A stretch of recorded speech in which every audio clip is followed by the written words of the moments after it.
할렐루야. 11월 23일 토요일 새벽 기도를 시작하겠습니다. 사도신경으로 우리의 신앙을 고백합니다. 나는 전능하신 아버지 하나님 천지의 창조주를 믿습니다. 나는 그의 유일하신 아들 우리 주 예수 그리스도를 믿습니다. 그는 성령으로 잉태되어 동정녀 마리아에게서 나시고 본디오 빌라도에게 고난을 받아 십자가에 못 박혀 죽으시고 장사된 지 사흘 만에 죽은 자 가운데서 다시 살아나셨으며 하늘에 오르시어 전능하신 아버지 하나님 우편에 앉아 계시다가 거기로부터 살아있는 자와 죽은 자를 심판하러 오십니다. 나는 성령을 믿으며 거룩한 공교회와 성도의 교제와 죄를 용서받는 것과 몸의 부활과 영생을 믿습니다. 아멘. 찬송가 84장 찬양하시겠습니다. 찬송가 84장입니다.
신약성경 요한계시록 3장 1절부터 6절까지 말씀입니다. 구약성경 401페이지입니다. 요한계시록 3장 1절부터 6절까지 말씀입니다. 다 찾으신 줄 알고 저와 여러분들이 한 절씩 교도하도록 하겠습니다. 요한계시록 3장 1절부터 6절입니다. 4대 교회의 사제에게 편지하라. 하나님의 일곱 영과 일곱 별을 가지신 이가 이르시되 내가 내 행위를 아노니 내가 살았다 하는 이름은 가졌으나 죽은 자로다. 너는 일깨어 그 남은 바 죽게 된 것을 굳건하게 하라. 내 하나님 앞에 내 행위에 온전한 것을 찾지 못하였노니 그러므로 내가 어떻게 받았으며 어떻게 들었는지 생각하고 지켜 회개하라. 만일 일깨지 아니하면 내가 도둑같이 이르리니 어느 때에 내게 이르는지 내가 알지 못하리라. 그러나 4대에 그 옷을 더럽히지 아니한 자 몇 명이 내게 있어 흰옷을 입고 나와 함께 다니니 그들은 합당한 자인 영모라. 이기는 자는 이와 같이 흰옷을 입을 것이요 내가 그 이름을 생명책에서 결코 지우지 아니하고 그 이름을 내 아버지 앞과 그의 천사들 앞에서 시인하리라. 귀 있는 자는 성령이 교회들에게 하시는 말씀을 들을지어다. 아멘. 할렐루야. 토요 새벽 기도에 나오신 우리 성도들을 주님의 이름으로 환영하고 축복합니다. 서로 한번 인사하겠습니다. 한 주간 평안하셨습니까? 요즘 이제 새벽 기도에 요한계시록 말씀을 보고 있습니다. 요한계시록은 사도 요한, 예수님의 12 제자 중에 사도 요한, 예수님의 사랑받는 제자라는 별명을 가진 사도 요한이 순교하지 않은 유일한 제자입니다. AD 95년에 반모섬이라는 섬에 유배되어서 그가 기도하면서 받은 그 계시 환상을 사도 요한이 이제 목회하던 그 교구가 있죠. 이제 소아시아 지역의 교구 7교회에 쓴 편지입니다. 그 당시도 이제 이미 네로 황제, 도미시안 황제를 거치면서 예루살렘은 AD 70년에 완전히 도시가 파괴되었고요. 또 로마 황제 숭배를 하지 않는다는 이유로 로마에서 모든 유대인들은 추방되었습니다. 그런 핍박과 박해 가운데서 믿음을 지키고 있는 또 교회들, 특별히 이제 사도 요한은 당신이 목회하던 교부 에베소, 서머나, 버가모, 도아디라, 사데, 빌라델비아, 라우디게아 7교회에 이제 편지를 보내서 회람 서신이죠. 자신이 기도 가운데 본 계시와 그 약속을 이제 어떤 상징과 여러 가지 비유로 쓰면서 끝까지 믿음을 지키라. 주님 다시 오셔서 새하늘과 새 땅이 열릴 때 그 교회를 온전히 세우시고 성도들을 주님께서 영접하신다. 그러므로 믿음을 버리지 말고 끝까지 지키라. 환난과 핍박 속에서 이 메시지를 전하는 것입니다. 오늘은 그 7교회 중에서 4대 교회인데 이 4대 지역은 그 지금의 이제 터키, 요즘 튀르키예라고 그러죠. 튀르키예의 사르트 지역인데 사르트라는 뜻이 뭐냐 하면 이름의 뜻이 평판이라는 뜻입니다. 평판. 도시의 평판. 우리도 보면 중구, 필동 뭐 이러면은 옛날 구도심지였고 그래서 어른들이 썩어도 준치다 그 나름의 평판이 있더라고요. 지금은 그냥 강북의 어느 한 도시에 불과하지만 왕년에는 여기가 서울의 중심의 한 부분이었고 유명 정치인들도 살았고 여기 또 여기가 또 수방사 부지였나요? 그렇기도 하고 나름 평판이 있었던 것처럼 이 4대 지역은 로마 식민지로서 굉장한 평판이 있었습니다. 황제 디베리오 황제의 어떤 신전 같은 것도 있고요. 또 그리스 신화의 아르테미스를 수호신으로 하는 아주 웅장한 신전이 에베소에도 있었지만 이 4대 지역에도 있었습니다. 그러니까 로마 황제의 신전과 또 이 아데미 신전, 그러니까 신전이 있다는 얘기는 인구가 많다는 얘기고요. 큰 도시라는 뜻입니다. 평판이 있다는 거죠. 로마 권력의 상징물들이 넘쳐나는데 지금도 뭐 이렇게 짓다가 땅 파면 로마의 동전들이 지금도 계속 출토되었다는 거죠. 그러니까 다시 말하면 그 식민지 로마 시대의 그 중심지였다는 뜻입니다. 사도 요한이 목회하던 그런데 그 거룩한 교회도 그곳에 있었다는 것입니다. 이름이 사르트 4대 지역에 있었으니까 4대 교회입니다. 1절 먼저 한번 공부하겠습니다. 4대 교회에 그리스도께서 어떻게 말씀하시는지. 시작. 4대 교회의 사자에게 편지하라. 하나님의 7영과 7별을 가지신 이가 이르시되 내가 내 행위를 아노니 내가 살았다는 이름은 가졌으나 죽은 자로다. 여기 보면 일단은 그 예수님께서 말씀하시는데, 그리스도가 말씀하시는데 7영과 7별을 가지신 이가 말씀하신다. 이 7그 별은 7교회를 상징하는 것입니다. 여러분, 하나님의 교회는 여러분 하나님 앞에서 별과 같은 존귀한 존재입니다. 별과 같은 하나님께서의 존귀한 교회들, 여기에 또 각 교회들에게 성령께서 함께 하십니다. 7영은 7별, 7교회에 임재하시는 성령들이고, 그리고 그리스도께서 말씀하십니다. 그러니까 그리스도께서 교회에 성령을 보내시고 성령께서는 그리스도를 증언하시는 것입니다. 이게 이제 교회의 정체성입니다.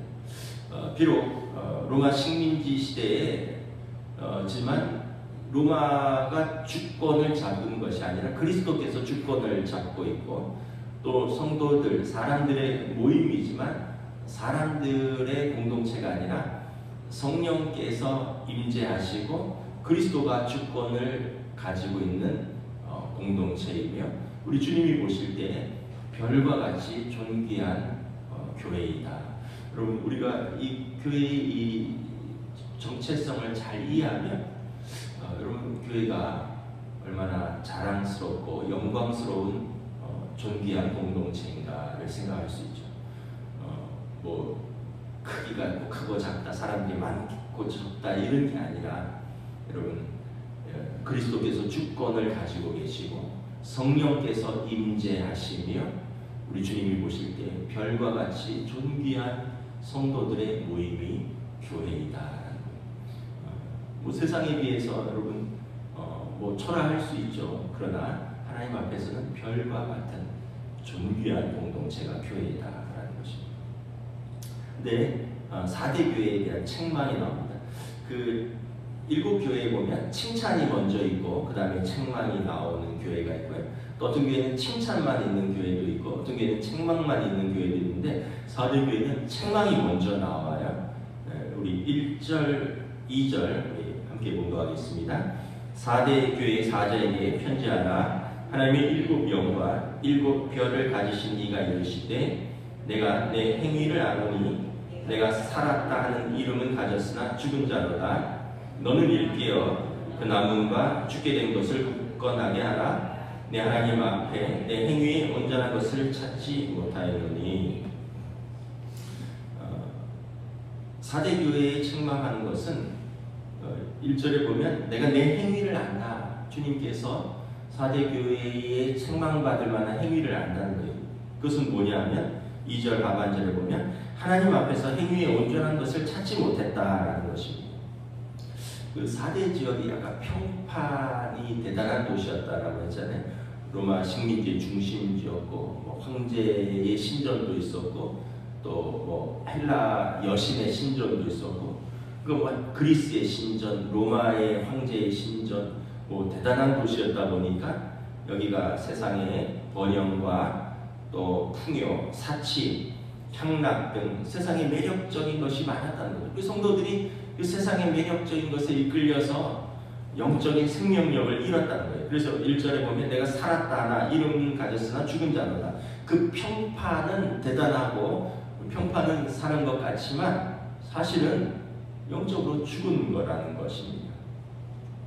4대 교회의 문제는 뭐냐면 외부로부터의 박해도 아니고 이단의 어떤 거짓 가르침에 대해서 성도들이 위협당한 것도 아니고 그 세속주의에 스스로 깊이 빠졌다는 것입니다. 물질적인 풍요로움과 또 방종, 사치와 쾌락, 이에 따른 영적 타락, 어떤 도덕적 타락, 성적 타락. 그래서 사대교회가 세속적인 문화에 깊이 물들어 있었다는 거예요. 주님 보실 때 너희들 이름은 평판이라는 이름을 가진 유명한 도시가 그 가운데 있는 교회 같지만 주님 보실 때는 생명력을 잃은 교회라는 것입니다. 그래서 3장 이제 5절, 6절에도 보면 흰옷이 나오는데 흰옷은 순결함과 거룩함을 상징하는 것인데 많은 사람들이 그 흰옷을 더럽혔다라는 것입니다. 여러분 흰옷을 입었는데 얼룩지면 그 입고 나오기가 어렵죠. 외출하려면 누구 만나려고 나오는데 흰옷, 흰 브라우스나 뭐 흰 셔츠를 꺼내 입었는데 거기에 얼룩이 져 있어요. 더럽혀져 있어요. 그러면 우리가 그것을 못 입고 나오잖아요. 주님 보실 때 너희들이 그리스도의 그 거룩한 보혈로 빤 그 흰 옷, 거룩함과 성결함을 잃었다라는 것입니다. 오늘 이 시대가 너무 풍요로운 시대이죠. 물질적인 것도 얼마나 더 한국이, 대한민국이 잘 사나요? 어제 성현경 목사님 부부랑 만나서 광화문에서 이렇게 식사를 했는데 그 사모님이 이제 한국에 들어오신 지 한 달이 채 안 됐어요. 그래서 이제 제가 서울 여기저기 좀 구경 다니셨어요. 했더니 너무 좋다는 거예요. 거의 한 45년 만에 한국에 귀국을 했는데 일단은 걸어서 부암동에 사시는데 걸어서 청와대 쪽으로도 걷고 뭐 뒤에 그 뭐 경복궁, 뭐 덕수궁, 창경궁 걸어서 다니면서 야, 이 한 서울 수도 서울의 현대와 그 구도심의 이 조화가 잘 이루어진 것 같다. 뭐 LA 살 때는 걸을 일이 없거든요. 차 타고 탁다만 하지. 그러니까 너무 그런 것도 좋고 또 광화문 밤에 뭐 세종문화회관 뭐 거기 뭐 레이저도 쏘고 되게 화려하거든요. 그래서 참 서울이 잘 사네요. 그러면서 뭐 압구정 현대백화점에서 누가 밥 사준다 해서 거기 갔다가 이제 뭐 식당에 갔는데 아니 평일날 그렇게 여자분들이 거기 백화점에 꽉 차 있어요. 뭐 그런 얘기도 하시면서 서울이 너무 잘 사는 것 같아요. 목사님 그래요? 그래서 제가 가는 사람만 갑니다. 그랬어요. 저는 백화점 가본 적도 오래됐고 거기서 밥 먹을 일도 별로 없고 근데 가는 사람은 간다. 아마 압구정동 사는 분들은 점심 먹으러 아마 거기 백화점 갈 수도 있다. 그래서 있는 사람들은 누리고 없는 사람들은 그것 때문에 또 우울하기도 합니다. 제가 뭐 그런 얘기도 했어요. 근데 그럼에도 불구하고 절대적으로 지금 풍요롭고 부유한 것은 사실이다. 그런데 거기에서 소외되었다라고 느끼는 사람은 또 특별히 젊은 층들 한없이 우울하다.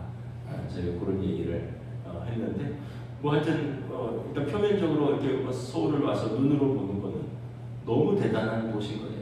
사람들이 활력이 있고 뭐 번쩍번쩍하고 먹을 것도 많고 볼 것도 많고 그래서 지금 뭐 미국이나 여기서 학생들이 한국어 배우는 열풍이 돼요. 제2외국어를 한국어로 해서 다들 방학 때 한국 오려고 그래서 그 성목사님 두 딸도 방학 때 한국 와서 이제 아빠 엄마랑 하면서 한국어 학당도 좀 다니고 뭐 이런저런 얘기를 하는데 친구들이 그런다는 거예요. 야, 너희 집에 우리도 신세 좀 지자. 우리도 너희 부모님 덕분에 한국 좀 가보자. 그래서 한국 가보자는 열망이 대단하다는 거예요. 그만큼 뭐 우리 지금 뭐 음식, 문화 뭐 이런 여러 가지 한국에 대해서 사람들이 환상을 갖고 있다는 거예요. 그런데 여러분 보기는 그런데 정말 우리 삶에 그렇게 내면적으로 탄탄한가?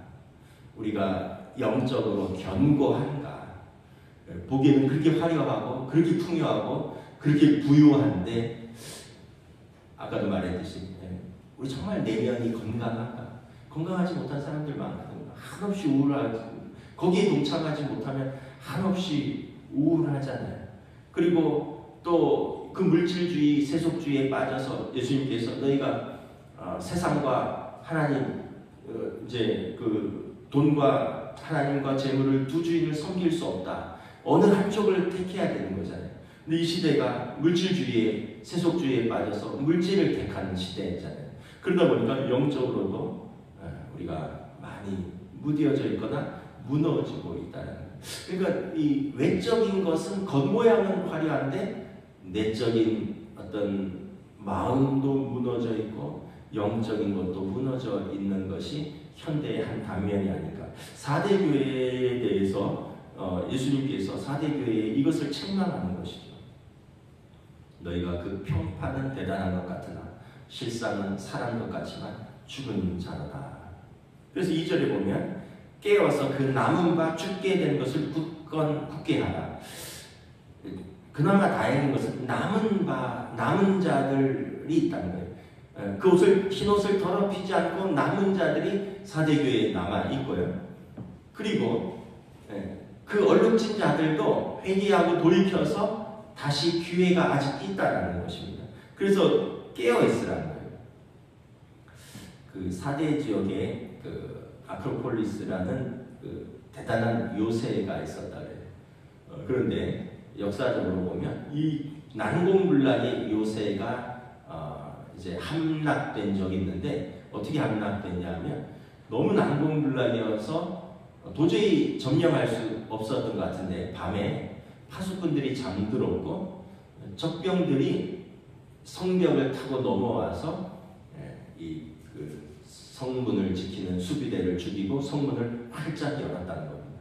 그래서 이 난공불락의 성벽이 무너졌다, 함락되었다. 그러니까 파수꾼이 깨어있지 못하고 잠들었다는 거예요.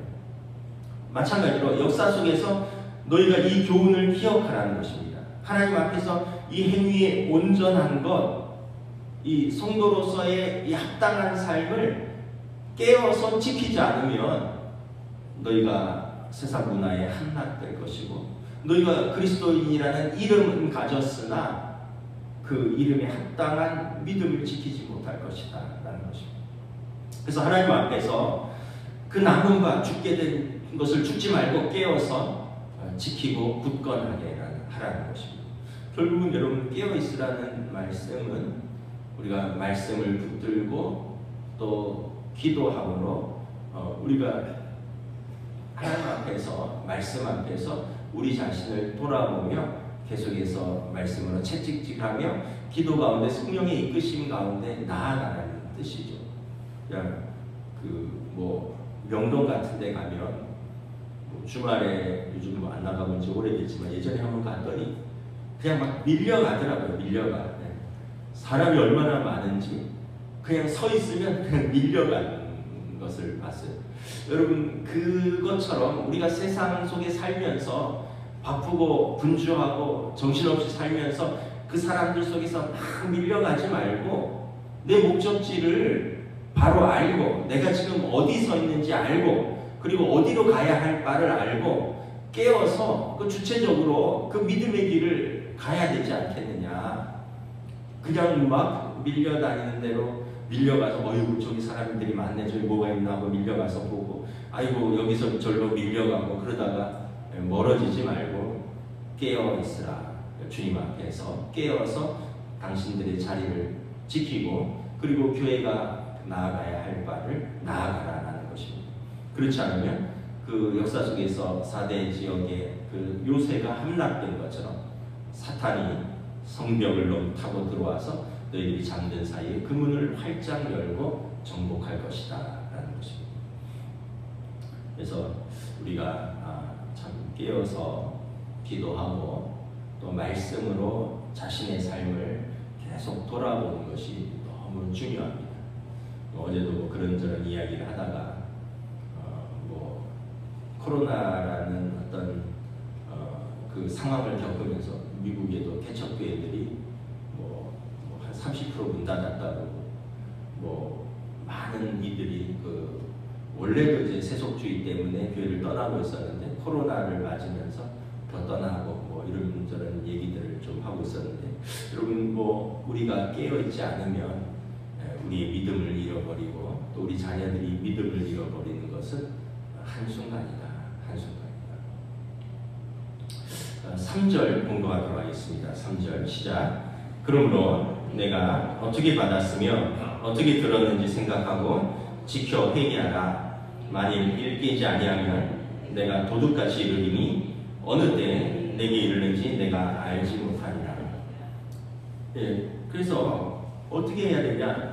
예수님이 참 친절하시죠. 답을 가르쳐 주세요. 먼저는 깨어 있어야 되고요. 두 번째는 생각하라는 거예요.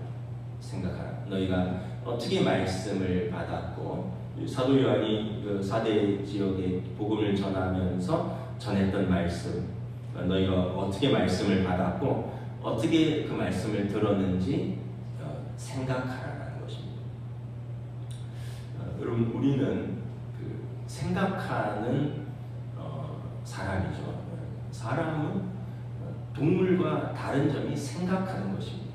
그래서 좀 방향이 잘못되었다 그러면 생각하는 능력이 있습니다. 잠시 우리가 너무 잘 돼서 생각을 잃어버릴 수도 있고, 또는 너무 안 되고 낙심해서 생각을 놓을 수도 있지만 우리는 항상 생각하는 능력을 주셨어요. 이게 이제 하나님의 성품 중에 하나예요. 모든 피조물 중에서 우리가 하나님의 형상, 하나님의 성품을 가졌다고 했는데 많은 신학자들이 그 뭐가 인간에게 주신 하나님의 능력과 성품이냐 할 때 두 가지를 이야기해요. 하나는 자유의지고요. 두 번째는 생각하는 것입니다. 그래서 생각하고 자유롭게 할 수 있는 것은 사실 하나님의 능력을 인간에게 부어주셨다. 그럼 동물들이 자기 나름대로 생각할 수도 있지만 또 자기 나름대로 자유의지를 가질 수 있지만, 여러분, 동물들은 자유의지와 생각이 별로 없죠. 본능적으로 살아가고 거의 가축들은 사람들의 그 사육 아래서 살아가고 야생의 동물은 그냥 본능대로 살아가는 거지, 우리처럼 생각하고 또 자유의지를 가지고 또 옳은 것을 선택하는 능력, 더 발전하고자 하는 능력, 또 잘못된 것을 돌아보는 능력, 이런 능력들이 없잖아요. 이것을 하나님께서 우리에게 주신 능력이라는 거예요. 생각하라. 어디서 잘못됐는지 생각하라라는 거예요. 그 다음에 회개하라라는 거예요. 회개는 뭐냐면 아까 말했듯이 자유의지가 있다고 했잖아요. 내 자유의지를 가지고 하나님 앞으로 돌이키는 것입니다. 회개는 이제 우리가 그 생각과 감정의 돌이킴을 넘어서서 이제 결단으로, 행동으로 돌이키는 것을 말합니다. 그러니까 성경에 보면 탕자가 내가 내 아버지 집을 떠났더니 이렇게 비참하구나, 아버지 집으로 돌아가야겠다, 이 감정과 느낌이죠. 이렇게 비참하구나 감정이고요. 아버지 집에는 종들도 이런 대접을 안 받을 텐데 이게 생각입니다. 근데 여러 가지 망설이잖아요. 내가 아버지 앞에 무슨 명목으로 돌아갈까? 내가 하늘과 아버지 앞에서 죄인인데 내가 어떻게 돌아갈까? 이 꼴로 어떻게 돌아갈까? 그런데 그럼에도 불구하고 그가 돌이켜 일어나서 아버지 집으로 향하리라. 이게 회개인 거죠. 우리가 생각하면 감정과 느낌, 생각들이 있잖아요. 근데 여기에서 결단까지 나아가는 겁니다. 그러니까 깨어있고 생각하고, 깨어있으면 생각하게 되는 거죠. 생각하면 여러 가지 감정과 느낌과 생각들이 날 텐데, 그리고 하나님 앞으로 돌아가는 것까지. 이게 이제 회개인 거죠. 돌아가면 아버지가 항상 반겨주시죠. 아버지는 외면하지 않으십니다. 거짓골로 왔냐고, 다 탕진하고 왔냐고, 네가 우리 집에 들어올 자격이 있냐고 이러지 않아요. 형은 그래요. 형은 그렇게 하더라고요. 형제와 부모는 다른 거예요. 형제는 네가 그렇게 해서 다 탕진하고도 면목이 있냐고, 네가 그러고도 아들의 자격이 있냐고, 아버지는 왜 얘한테만 그렇게 해주냐고. 형제는 그랬는데 부모는 그렇지 않아요. 부모는 그런 걸 다 계산하지 않습니다. 가서 얼싸안고 그 더러운 옷을 벗기고 씻기고 새 옷을 갈아입히고 가락지를 끼워주고, 4대 교회가 돌아오면, 회개하면 그들을 다시 주님과 함께 흰 옷을 입고 다닐 수 있다는 것입니다. 그래서 3절에 보면 주님이 오신다는 거예요. 만일 일깨지 아니하면 내가 도둑같이 이르리니 어느 때 내게 이르는지 내가 알지 못하리라.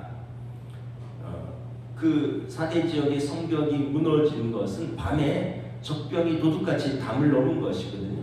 주님도 이렇게 도적같이 준비되지 않은 때, 예고되지 않은 때에 이 땅에 오실 것인데, 그때 깨어있지 않은 교회는 주님의 오심을 준비하지 못하리라. 그러므로 너희가 깨어있고 생각하고 무엇이 주님 앞에서 옳은지 생각하고 그리고 돌이키라. 그래서 주님 오실 때 준비되지 못하여, 신랑이 왔을 때 등불을 준비하지 못하여 따라가지 못한 어리석은 처녀처럼 되지 말고 준비되어 있으라는 것입니다.